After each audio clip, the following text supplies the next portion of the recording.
Hi there, and welcome to the Study and Learning Centre's online graduate research and know-how series, supporting you through the 3 doctoral milestones. I'm Dr. Jen Anderson, and this is the second workshop 4 on editing and proofreading. In the workshop, I'm going to revisit editing and proofreading tips and then discuss how to edit the structure of your paragraphs and sentences, what we think of as the middle and micro levels. We've already discussed editing at the overall level of the thesis or dissertation, and once you've done this workshop, check out the other 2 workshops on editing for style and proofreading. Remember, we need to edit and proofread to honour our hard work, to show that we can produce work of publishable quality and that our ideas are clearly developed. We are becoming professional researchers after all. Just in case you didn't do workshop 1 in this series, we're going to review 6 key editing and proofreading tips. First, consistency is the number 1 word for editing at all structural levels. Consistency is essential, for example, when you decide on which key academic or technical terms you're going to use.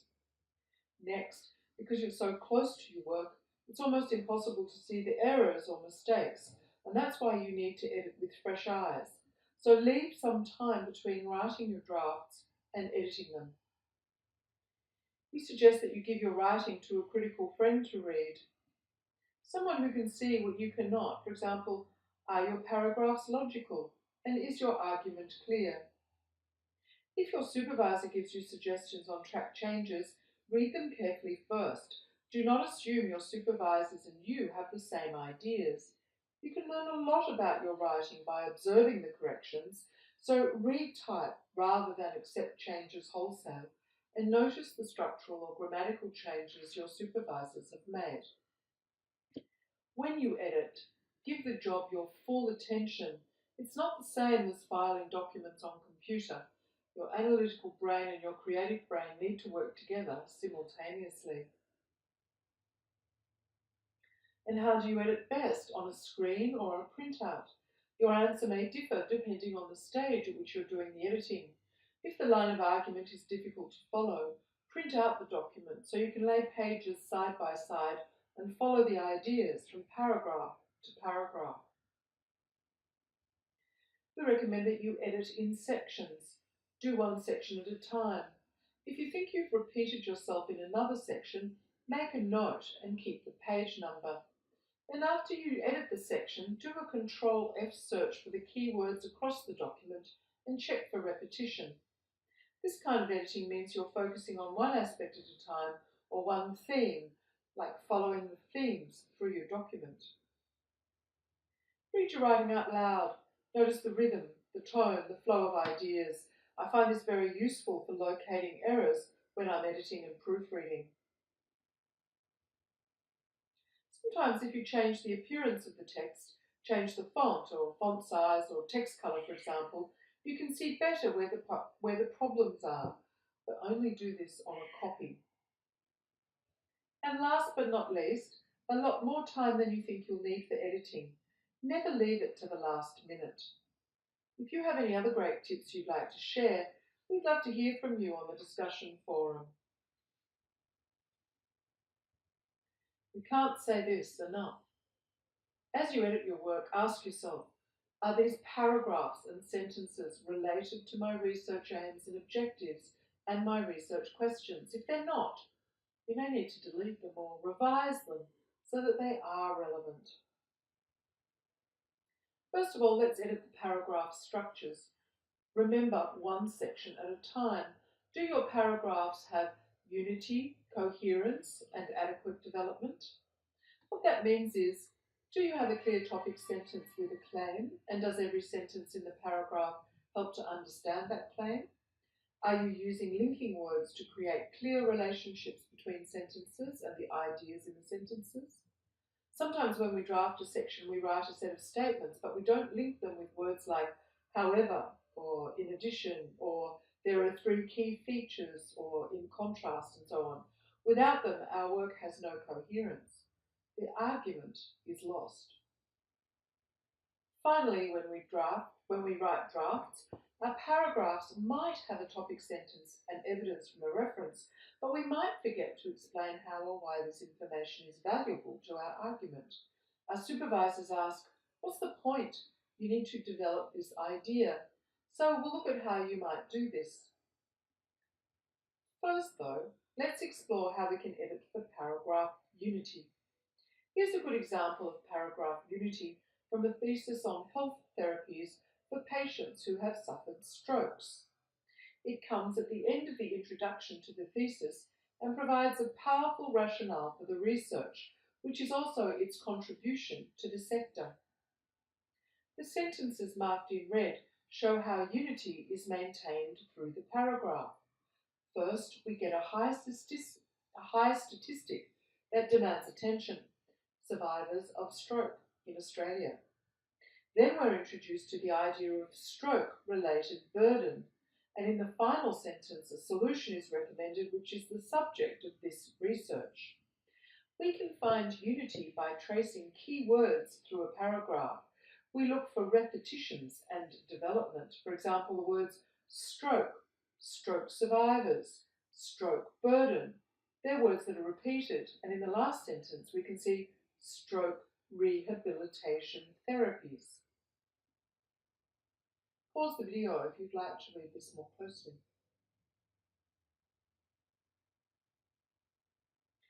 When we edit for coherence, we look for linking words and markers of relationship.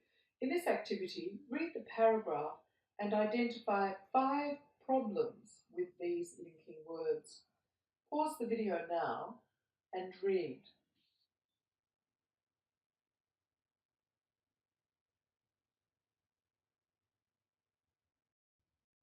Let's look at the problems. Number 1.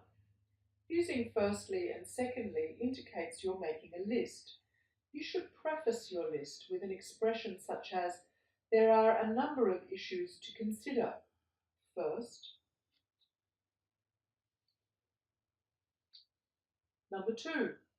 Don't mix types of cohesive devices. First and second should be followed by third, not furthermore or moreover. Number 3. The conjunctions furthermore and moreover can be seriously overused, so pay attention to the number of times you are using them. Number 4.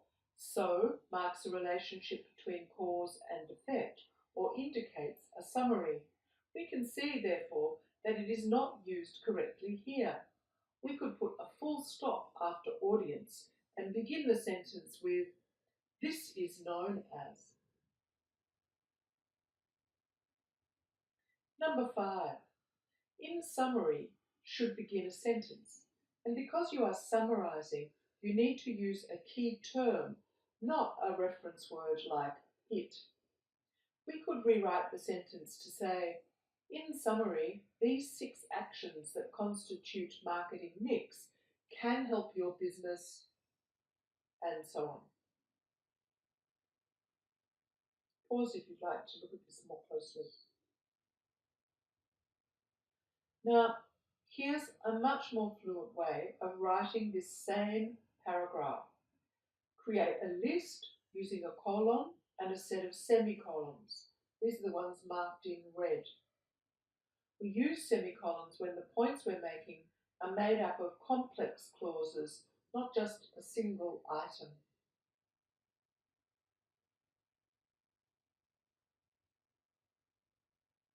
We're also using the following 3 important cohesive devices which act as the glue that holds your paragraph together and creates unity.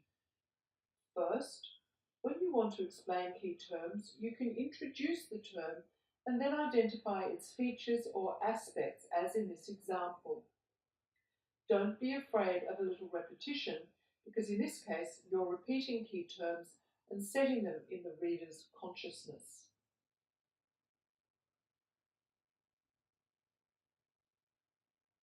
Second, link your sentences using the range of cohesive devices available in English.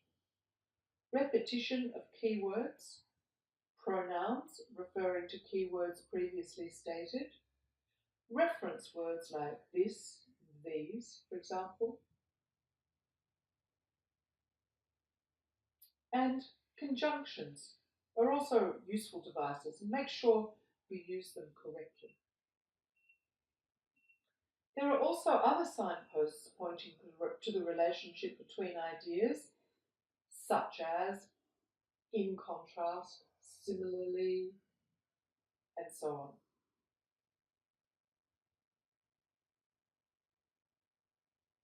It also helps the reader if you use cohesive devices to connect your paragraphs in terms of meaning. For instance, the reader is reminded in this example that the previous paragraph was about better working conditions and higher wages, and this paragraph will look at another benefit for staff. And in the second example, we see an idea that is continued in this paragraph from the previous one in order to offer a counter position. See how the reference word this is used with a term of analysis, advantage.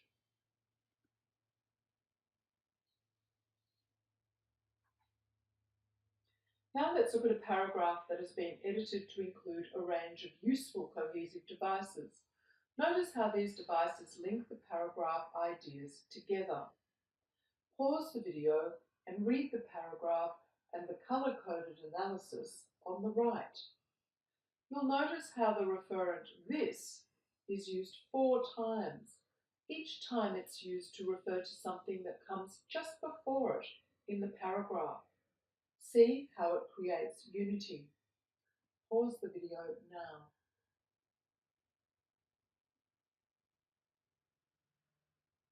The third issue to manage in editing paragraph structure is adequate paragraph development. Read this paragraph. It's only 2 short sentences in length, which might be okay for a newspaper article, but it's not adequate for an academic document. Can you develop this into a paragraph? Give it a go. Pause the video now.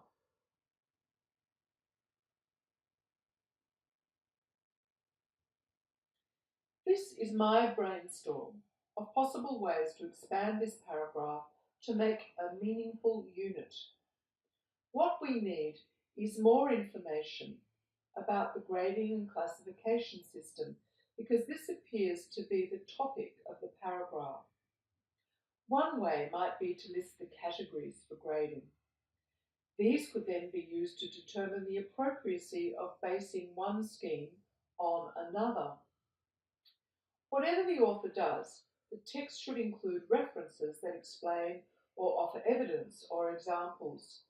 Did you have a similar list or something different? Now we're going to examine some of the editing techniques for sentences. When you look at this image, what do you see? A woman or a saxophone player? If our sentence structure isn't clear, we can end up with some very strange ambiguities. Here are 3 common ambiguities. In the first one, we've got a problem because we don't know whether the pronoun she refers to Smith, the researcher, or the research respondent.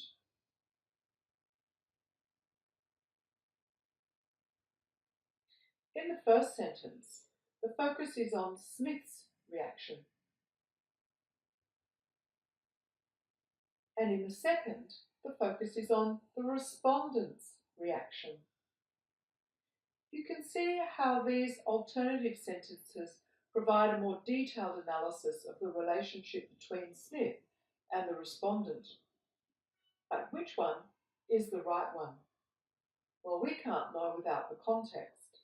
But if the writer had written one of these, then we would know what the writer meant.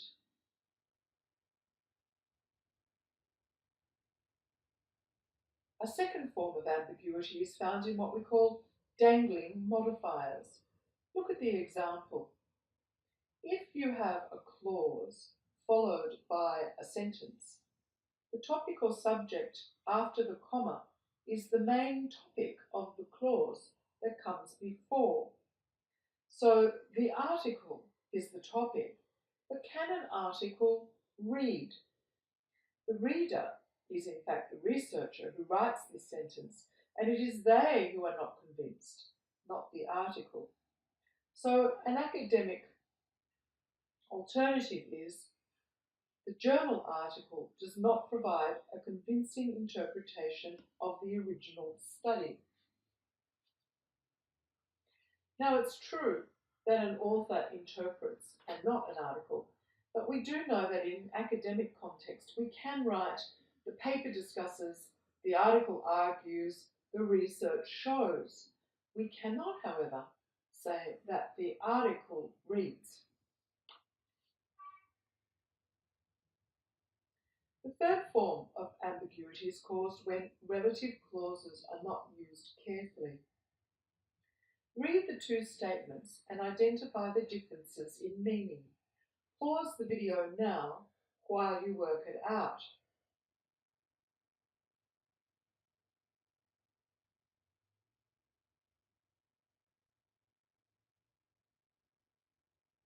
So in sentence 1, there's no comma.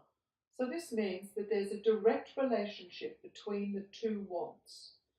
Desires for fitness improvement and academic performance are codependent for the PhD students who have these wants. That does not mean all of them. This is a subgroup. In sentence 2, there's a comma after the subject PhD students and another comma after fitness. This indicates that this clause can be lifted out of the sentence and leave behind the key point. This makes the claim that all PhD students want to be fit. And that's the secondary idea, and more importantly, they want to improve their academic performance. These two wants are not codependent. It makes a big difference, doesn't it? Especially if you're reporting on PhD findings. See more on relative clauses in proofreading, where we look at which versus that.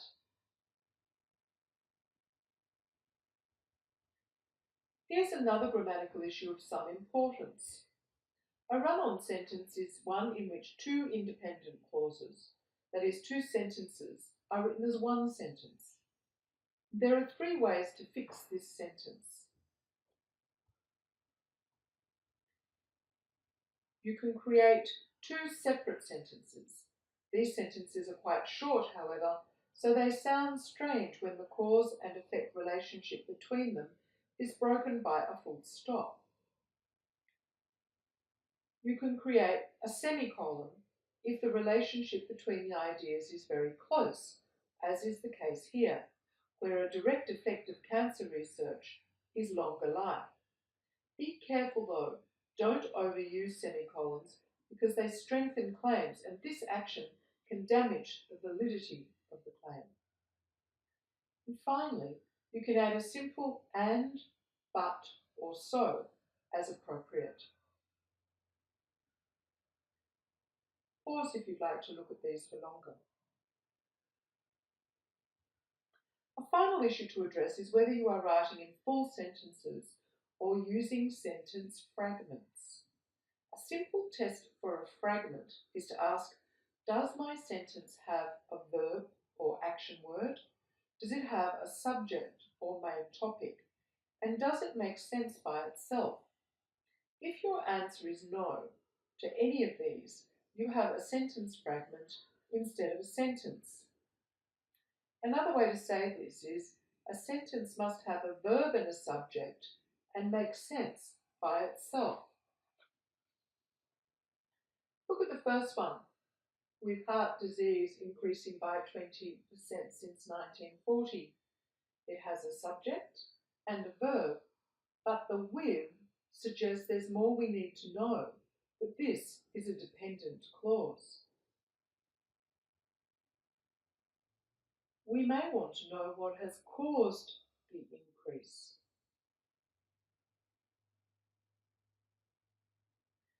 The second example has the same problem. Again, there's a subject, Jackson's research, and a verb, shows. But there's also a linking word, whereas, that doesn't link to anything. Whereas indicates two contrary or contrastive positions, and we have only one, unless we add an independent clause, such as in this example.